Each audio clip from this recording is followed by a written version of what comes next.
जैसे ही हमें पता चलता है कि हम ट्विन फ्लेम जर्नी में हैं, तो एक ही सवाल दिमाग में आता है, ट्विन कब मिलेगा? और उसका एक ही जवाब होता है, कार्मिक कॉन्ट्रैक्ट क्लोज होने के बाद मिलेगा। कार्मिक बॉन्ड के एक्टिव रहने से ट्विन फ्लेम की एनर्जी भी अनस्टेबल रहती है। इसीलिए आपका कनेक्शन कभी चालू है तो कभी बंद है, कभी इंटेंस लव है तो कभी कंफ्यूजन है। ये ऑन ऑफ पैटर्न ये नहीं कह रहा कि ट्विन गलत है, ये बता रहा है कि आपका खुद का कार्मिक चैप्टर अभी कंप्लीट नहीं हुआ है। महादेव आपके सामने आपके ट्विन को बार बार ला तो रहे हैं, लेकिन साथ में ये भी कह रहे हैं कि पहले अपना कर्मा पूरा करो। कई केसेस में तो ट्विन फ्लेम अचानक लंबे साइलेंस में चले जाते हैं। उनकी तरफ से मैसेजेस बंद हो जाते हैं, कांटेक्ट कट हो जाता है। वो इमोशनली भी आपके लिए अवेलेबल नहीं हो पाते। उनका ड्रीम्स में आना भी महादेव रुकवा देते हैं। और हम समझ ही नहीं पाते कि ये सब क्यों हो रहा है। ये अबंडमेंट इशू नहीं है, ये यूनिवर्स की तरफ से एक पॉज बटन ऑन कर दिया गया है, ताकि आप अपनी एनर्जी ट्विन से हटाकर अपने कार्मिक क्लोजर पर शिफ्ट कर सको। तमाम वीडियोस देखते हो आप, तो अब तक समझ ही गए होंगे कि सेपरेशन का पर्पस होता है हमारी इमोशनल डिपेंडेंसी को तोड़ना, हमारा ट्रॉमा बॉन्ड रिलीज करना, हमारी सेल्फ वर्थ को रिबिल्ड करना और हमारा कार्मिक लेसन पूरा करवाना।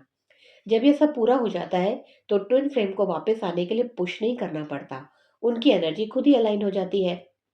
एक छोटा सा एग्जांपल देखो। जैसे एक ही ट्रैक पर दो ट्रेन्स एक ही टाइम में नहीं दौड़ सकती, ठीक वैसे ही ट्विन फ्लेम और कार्मिक की एनर्जीज भी एक साथ आपके एनर्जेटिक फील्ड में एक्टिव नहीं रह सकती। जब तक कार्मिक एनर्जी ऑक्यूपाई करती है, ट्विन की एनर्जी सिर्फ डिस्टेंस या साइलेंस के रूप में ही रहेगी।